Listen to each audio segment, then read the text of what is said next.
नमस्कार साथियों। मैं आपका भाई, आपका बेटा कपिल फौजी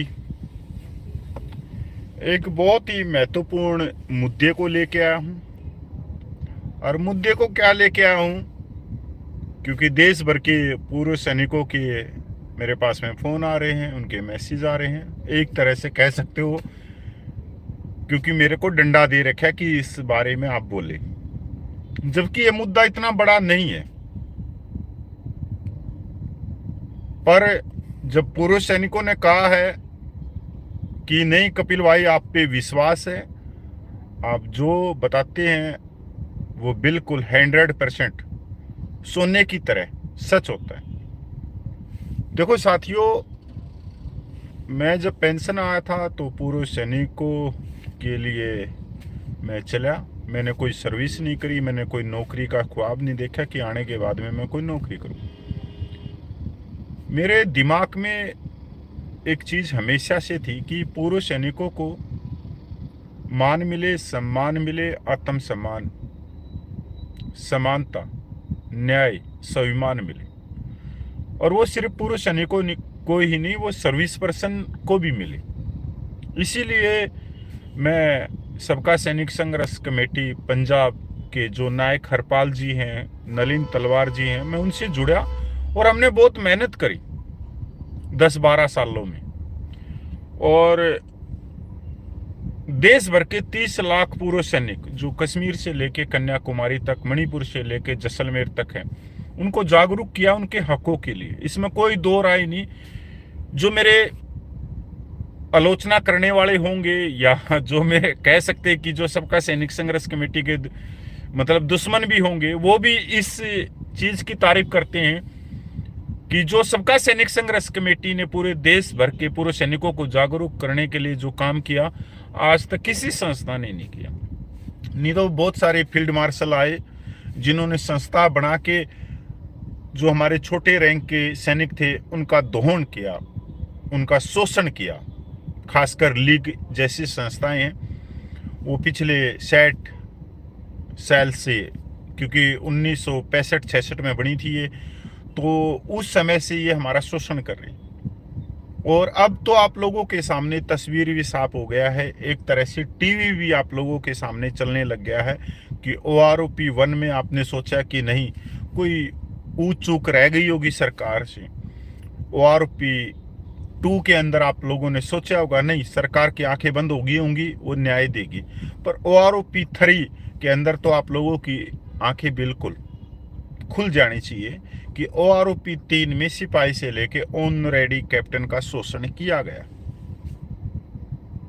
और OROP 3 नहीं है, ये AOOP है, ऑल ऑफिसर वन पेंशन है, जो पिछले दरवाजे से दी गई। मेरा एक सिंपल सा सवाल है अपने 30 लाख पूर्व सैनिकों से, मेरी माता बहनों से, जिनके लाखों में पेंशन है, वो 2 रुपया छोड़ने के लिए तैयार नहीं। जिनकी लाखों में पेंशन है वो 2 रुपया छोड़ने के लिए तैयार नहीं है। और तो छोड़ो, वो जो जवानों को मिल रहा है उसी पेंशन से या उनकी पेंशन से निकाल के अपनी पेंशन में डाल रहे हैं। ये बात आपको क्लियर हो जानी चाहिए कि जो रिटायर्ड ऑफिसरों की जो आज पेंशन है, वो पेंशन जो लाखों में है, वो लाखों में जो पेंशन हुई है वो ऐसे नहीं हुई है, सरकार की चूक से नहीं हुई, वो आपकी पेंशन से छीनी गई हुई पेंशन है, जो अपनी पेंशन बढ़ाई गई। और ये जो कुछ हुआ, ये सरकार की गलती से नहीं हुआ, ये हमारे 30 लाख पूर्व सैनिकों के जो प्रधान है, जो लाखों संस्थाएं हैं पूरे देश भर में, उनकी वजह से हुए।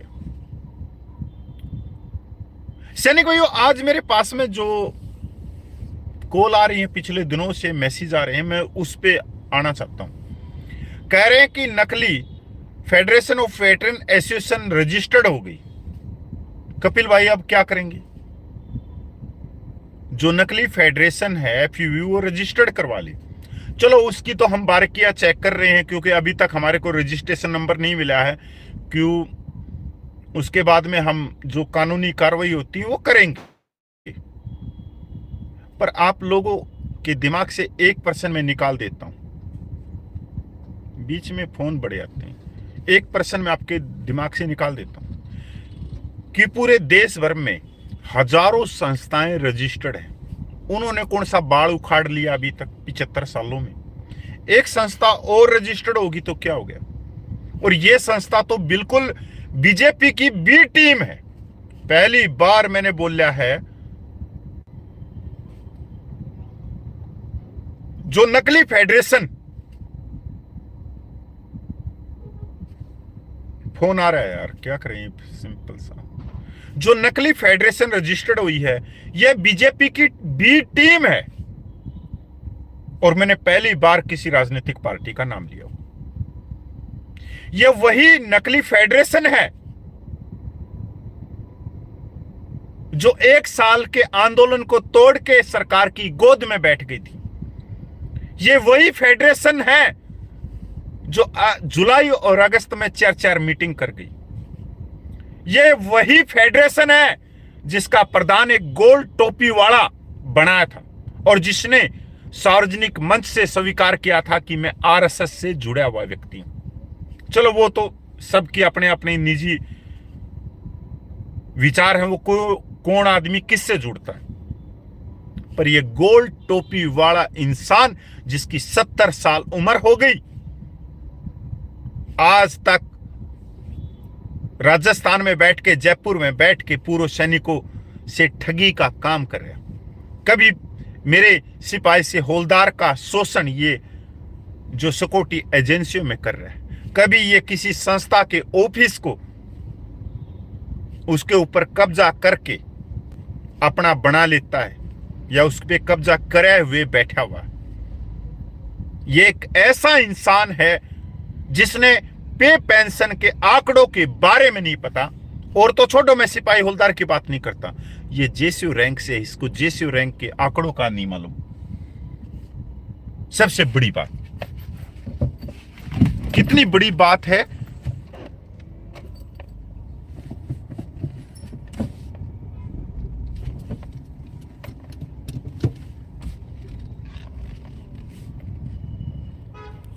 कि इसको उन आंकड़ों के बारे में नहीं पता जो जेसीयू रैंक के साथ में विसंगतियां हुई, चाहे वो ORP 1 में हो, चाहे 2 में हो, चाहे 3 में हो।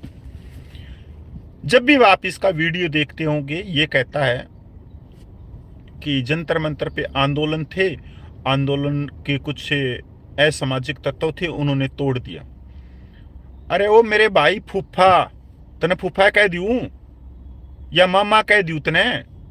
पहले ये बता तूने 10 साल में क्या कराया है पूर्व सैनिकों के लिए। और जिस आंदोलन की तू बात कर रहा है, क्या वो आंदोलन तेरी संस्था ने शुरू कराया था? वो तो सबका सैनिक संघर्ष कमेटी ने शुरू कराया था। सबका सैनिक संघर्ष कमेटी ने तेरे को प्रधान बनाया था।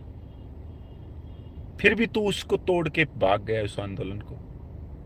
अरे मैं सिपाही हवलदार की बात नहीं कर रहा, मैं सिर्फ ये कह रहा हूं कि जेसीयू रैंक के साथ में जो विसंगतियां हुई हैं और जो ये तो हो गई बहुत भारी विसंगतियां, जिनको सुधार करने के लिए बहुत बड़े आंदोलन की जरूरत है। और वो आंदोलन हुआ है जो 2023 में, और 2023 में वही एक जेसीयूज 99.99% जेसीयूजों का हक खा गया, सिर्फ एक जेसीयूज।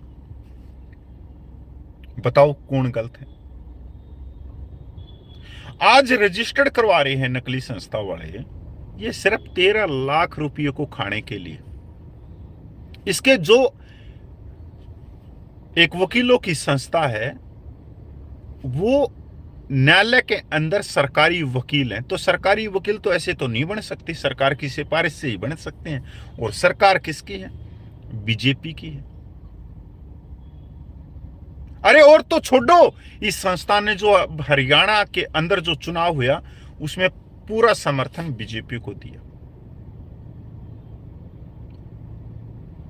ऐसा नहीं है कि दूसरी पार्टियों को समर्थन नहीं दिया पूर्व सैनिकों ने।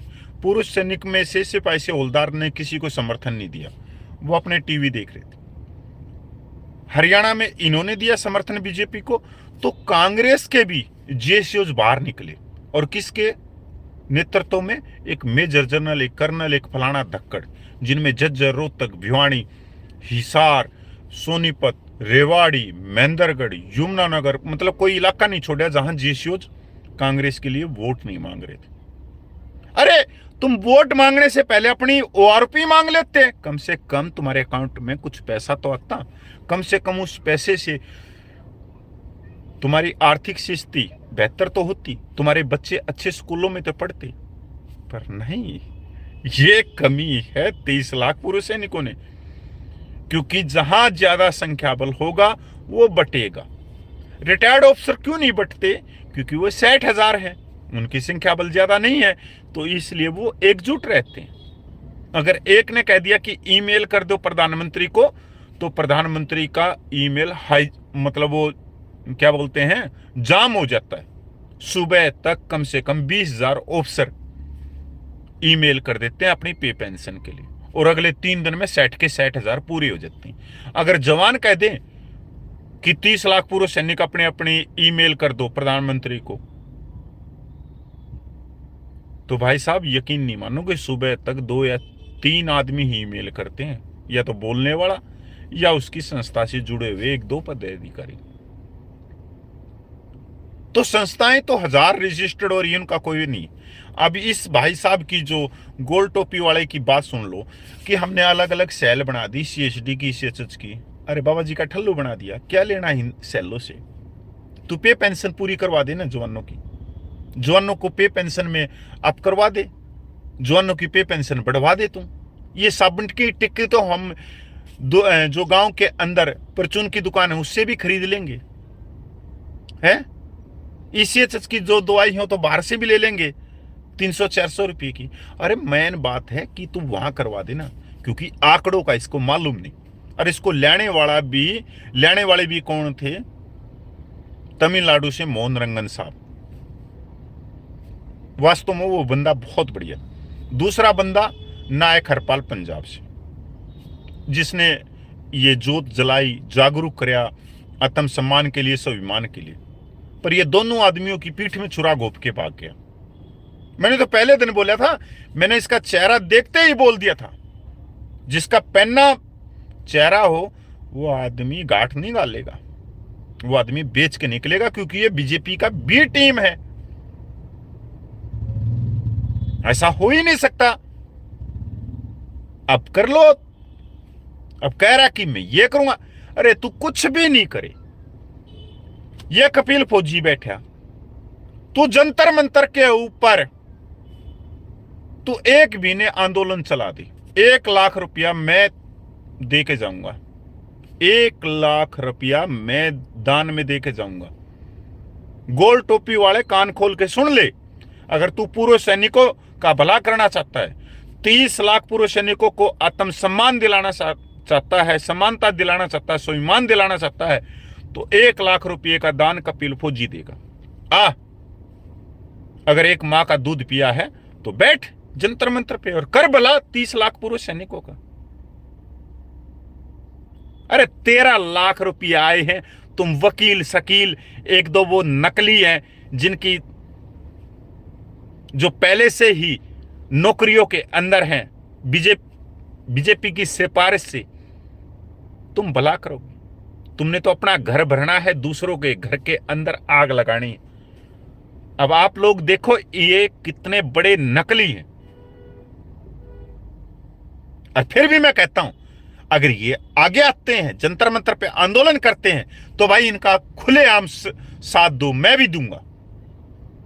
इनको कोई प्रॉब्लम नहीं होने देंगे, तन की, मन की, धन की।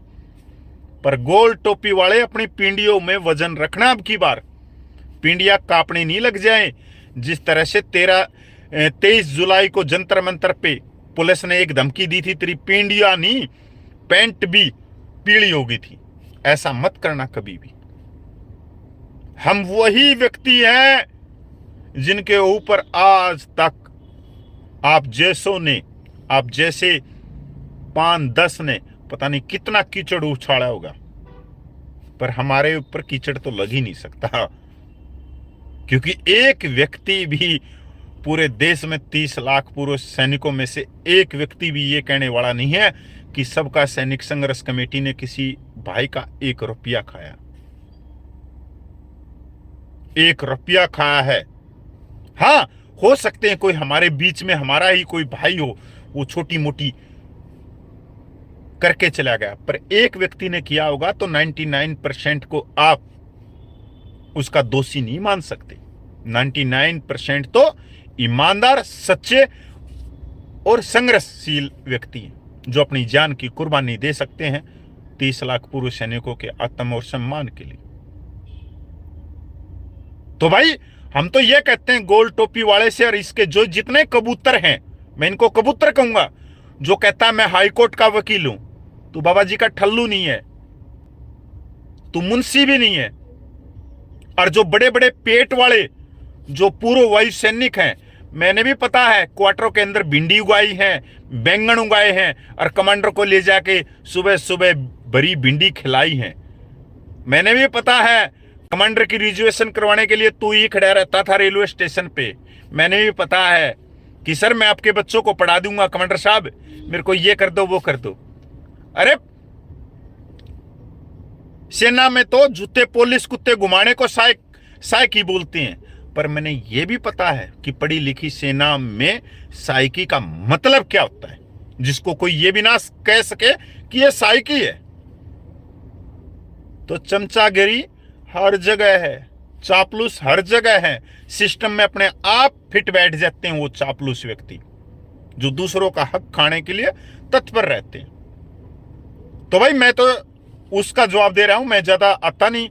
और अपने मोहन रंगन साहब हैं, बहुत जटिल मुद्दे पे चल रहे हैं, क्योंकि पहले भाई मैं नायक हरपाल जी हैं, नलिन तलवार जी हैं, हम उनके साथ में जुड़े हुए हैं।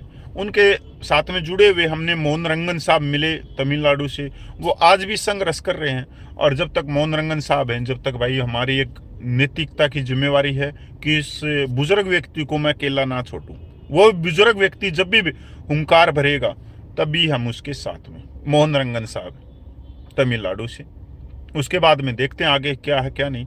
पर मैं तो इनको खुली चुनौती देता हूं, गोल टोपी वाले और इनके जितने कबूतर हैं, कि हमने रजिस्टर्ड करवा ली, 13 लाख रुपये भी खा जाओ, और मैं ये कहता हूं 1 लाख रुपया मैं आपको दान दूंगा। आप जंतर मंतर पे बैठो सारे, अपनी वकालत छोड़ के, अपनी नौकरी छोड़ के, और पूर्व सैनिकों के लिए। नहीं तो बीजेपी की बी टीम तो आप हो, तो पूरा देश जानता है कि आप बीजेपी की बी टीम हो। बी टीम आप लोगों की वजह से OROP 3 नहीं मिली जवानों को, 30 लाख पूर्व सैनिकों को, इन गोल टोपी वाले इंसान से और इसके कबूतरों ने हमारी 30 लाख पूर्व सैनिकों की OROP छीन ली। मैं इससे ज्यादा और क्या बोलूं इनमें। अगर दम है तो मैं इनको खुली चुनौती देता हूं, चाहे दिल्ली हो, चाहे चंडीगढ़ हो, चाहे पटना हो, चाहे कलकत्ता हो, चाहे गुवाहाटी हो, चाहे बेंगलोर हो, चाहे चेन्नई हो, चाहे जयपुर हो, मेरे सामने बहस कर लेगा गोल टोपी वाला कि अगर इसको सिपाही से, मैं सिपाही की बात नहीं कर रहा, हवलदार की बात नहीं कर रहा, अगर इसको जिस रैंक से पेंशन आया, सूबेदार की पेंशन के बारे में भी पता हो, तो भाई इसका जूतार मेरा सिर, क्योंकि यह RSS से जुड़ा हुआ बंदा है। इसको जो सिखलाई दी है वो तोड़ना फोड़ना और लोगों का जो न्याय बनता है उस न्याय से वंचित करना इसको सिखाया गया। क्योंकि इसकी भाषा शैली, आप शब्दों की पकड़ देख लेना, ऐसे शब्दों की पकड़ तो एक ही जगह सिखाई जाती है, वो संतरे के अंदर सिखाई जाती है। तो भाई नमस्कार, जय हिंद। मैं पूर्व सैनिक कपिल फौजी।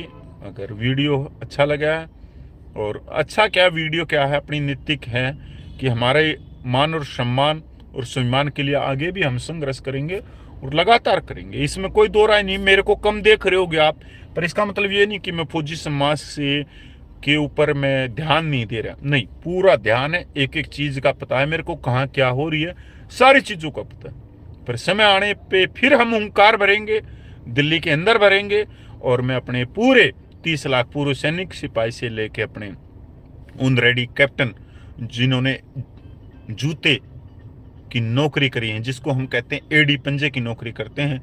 मैं अपने एडी पंजे वाले सिपाही से लेके ऑनरेडी कैप्टन तक फिर मैं हाथ जोड़ के विनती करता हूं कि अपने लिए मत संघर्ष करो, अपनी आने वाली पीढ़ियों के लिए संघर्ष करो, तो परमात्मा क्या पता उसका फल आप लोगों को भी देगा।